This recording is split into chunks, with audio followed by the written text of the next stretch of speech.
ಬುದ್ಧ ಯಾಕೆ ತನ್ನ ಅರಮನೆಯನ್ನು, ರಾಜ್ಯವನ್ನು ಬಿಟ್ಟು ಹೋದ?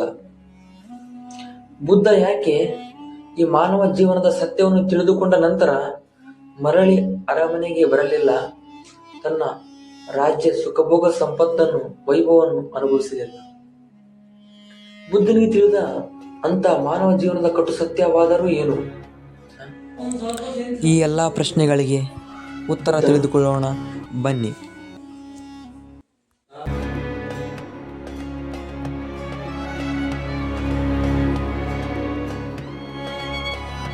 ಬುದ್ಧ ತನ್ನ 21ನೇ ವಯಸ್ಸಿನಲ್ಲಿ ಅರಮನೆಯನ್ನು ಬಿಟ್ಟು ಸನ್ಯಾಸವನ್ನು ಸ್ವೀಕರಿಸುತ್ತಾನೆ.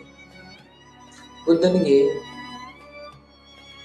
ಜ್ಯೋತಿಷಿಗಳು, ಅವನ ತಂದೆ ತಾಯಿ ಬಾಲ್ಯದಲ್ಲಿ ಅವನ ಬಗ್ಗೆ ಜ್ಯೋತಿಷ್ಯ ಕೇಳಿದಾಗ ಈ ಹುಡುಗ ಒಬ್ಬ ಚಕ್ರವರ್ತಿ ಆಗ್ತಾನೆ ಅಥವಾ ಮಹಾ ಧರ್ಮಗುರು ಆಗ್ತಾನೆ ಅಂತ ಹೇಳ್ತಾರೆ.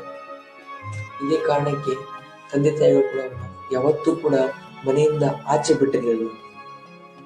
ಯಾವ ತಂದೆ ತಾಯಿ ಹೇಳಿ ನನ್ನ ಮಗ ಸನ್ಯಾಸಿಯಾಗಿ ಮತ ವಹಿಸ್ತಾನೆ, ಅದೇ ಕಾರಣಕ್ಕೆ ಅವನನ್ನು ಹೊರಗೆ ಆಚೆ ಬಿಟ್ಟಿರಲಿಲ್ಲ. ಒಂದಿನ ಅಚಾನಕ್ ಆಗಿ ಬುದ್ಧ ಹೊರಗೆ ಬರುತ್ತಾನೆ.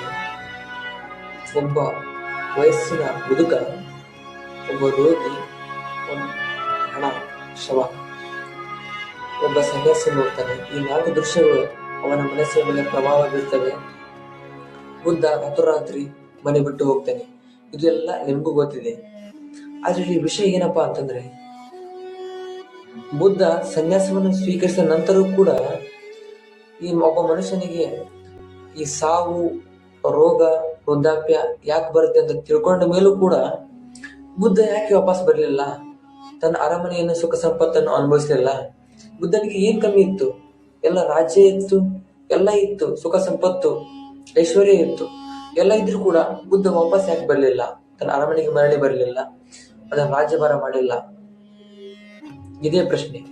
ಏನಪ್ಪಾ ಉತ್ತರ ಅಂತಂದ್ರೆ, ಬುದ್ಧನಿಗೆ ಅರಮನೆ ಬಿಟ್ಟು ಹೋಗಿ ನಂತರ ಸನ್ಯಾಸವನ್ನು ಸ್ವೀಕರಿಸಿದ ನಂತರ ಬುದ್ಧನಿಗೆ ಸತ್ಯ ಅರಿವಾಯಿತು. ಏನಪ್ಪಾ ಸತ್ಯ ಅಂತಂದ್ರೆ, ಕಡು ಸತ್ಯ. ಮನುಷ್ಯ ಯಾಕೆ ಹುಟ್ಟುತ್ತಾನೆ, ಯಾಕೆ ಸಾಯ್ತಾನೆ? ಒಬ್ಬ ಮನುಷ್ಯ ಅಂತ ಹುಟ್ಟಿದ ಮೇಲೆ ಈ ಸಾವು, ನೋವು, ರೋಗ, ವೃದ್ಧಾಪ್ಯ ಇವೆಲ್ಲ ಸರ್ವೇ ಸಾಮಾನ್ಯ. ಮನುಷ್ಯ ಅಂತ ಹುಟ್ಟಿದ ಮೇಲೆ ಇವನ್ನೆಲ್ಲ ಕೂಡ ಅನುಭವಿಸಲೇಬೇಕು. ಮನುಷ್ಯನ ಜೀವನದ ನಿಜವಾದ ಗುರಿ ಯಾವುದು? ಮೋಕ್ಷವನ್ನು ಹೊಂದುವುದು, ಮುಕ್ತಿಯನ್ನು ಪಡೆಯುವುದು. ಈ ಕಟು ಸತ್ಯವನ್ನು ಬುದ್ಧ ಅರ್ಥ ಮಾಡ್ಕೋತಾನೆ. ಇದೇ ಕಾರಣಕ್ಕೆ ಬುದ್ಧ ವಾಪಸ್ ತನ್ನ ಅರಮನೆಗೆ ಬರಲಿಲ್ಲ, ರಾಜ್ಯಭಾರವನ್ನು ಮಾಡಲಿಲ್ಲ. ಬುದ್ಧನಿಗೆ ತಿಳಿಯಿತು, ಮನುಷ್ಯ ಹುಟ್ಟೋದು ಮೋಕ್ಷವನ್ನು ಪಡೆಯಲಿಕ್ಕೆ, ಮುಕ್ತಿಯನ್ನು ಪಡೆಯಲಿಕ್ಕೆ. ಪುನರಪಿ ಜನನ ಪುನರಪಿ ಮರಣ ಅಂತಂದು ಮನುಷ್ಯ ಹುಟ್ಟಾಡ್ತಾನೆ, ಸಾಯ್ತಾನೆ. ಮನುಷ್ಯ ಭೂಮಿ ಮೇಲೆ ಹುಟ್ಟಿದ ಅಂತಂದ್ರೆ ಈ ಸಾವು, ನೋವು, ರೋಗ, ರುಜಿನ ಇವೆಲ್ಲ ಸರ್ವೇ ಸಾಮಾನ್ಯ. ಇವನ್ನೆಲ್ಲ ಜಯಿಸ್ಬೇಕಂದ್ರೆ ಮನುಷ್ಯ ಜೀವನವನ್ನು ಜಯಿಸಬೇಕು. ಅದೇ ಕಾರಣಕ್ಕೆ ಒಬ್ಬ ಮನುಷ್ಯನ ಪರಮ ಗುರಿ ಮುಕ್ತಿಯನ್ನು ಹೊಂದುವುದು. ಈ ಸತ್ಯ ಬುದ್ಧನಿಗೆ ಅರ್ಥ ಆಗುತ್ತೆ. ಅದೇ ಕಾರಣಕ್ಕೆ ಬುದ್ಧ ಅರಮನೆಗೆ ಬರೋದಿಲ್ಲ, ಮೋಕ್ಷದ ದಾರಿ ಹಿಡಿಯುತ್ತಾನೆ, ಮೋಕ್ಷವನ್ನು ಹೊಂದುತ್ತಾನೆ. ಇದರಿಂದ ನಾವೇನ್ ತಿಳ್ಕೊಬೇಕಪ್ಪ ಅಂದ್ರ, ಈ ಐಹಿಕ ಸುಖಗಳು ಇವೆಲ್ಲ ಟೆಂಪರರಿ, ತಾತ್ಕಾಲಿಕ. ಒಬ್ಬ ಮನುಷ್ಯ ನಿಜವಾದ ಗುರಿ ಮುಕ್ತಿಯನ್ನು ಹೊಂದುವುದು. ಈ ಜೀವನ ಮನುಷ್ಯ ಅಂತ ಬಂದ ಮೇಲೆ, ಮನುಷ್ಯ ದೇಹ ಅವತಾರ ಎತ್ತಿ ಈ ಭೂಮಿಗೆ ಬಂದ ಮೇಲೆ ನಾವು ಈ ಸುಖ, ದುಃಖ, ನೋವು, ನಷ್ಟ, ರೋಗ, ರುಜಿನ ಎಲ್ಲವನ್ನು ಕೂಡ ನಾವು ಅನುಭವಿಸಬೇಕಾಗತ್ತೆ. ಇವನ್ನೆಲ್ಲವನ್ನು ನಾವು ಗೆಲ್ಬೇಕಂದ್ರೆ ಈ ಜೀವನದಿಂದ ಮುಕ್ತಿ ಪಡಿಬೇಕು. ಈ ಪುನರಪಿ ಜನನ, ಪುನರಪಿ ಮರಣ, ಈ ಚಕ್ರ ಇದೆಯಲ್ಲ, ಈ ಚಕ್ರದಿಂದ ಆಚೆಗೆ ಬರಬೇಕು.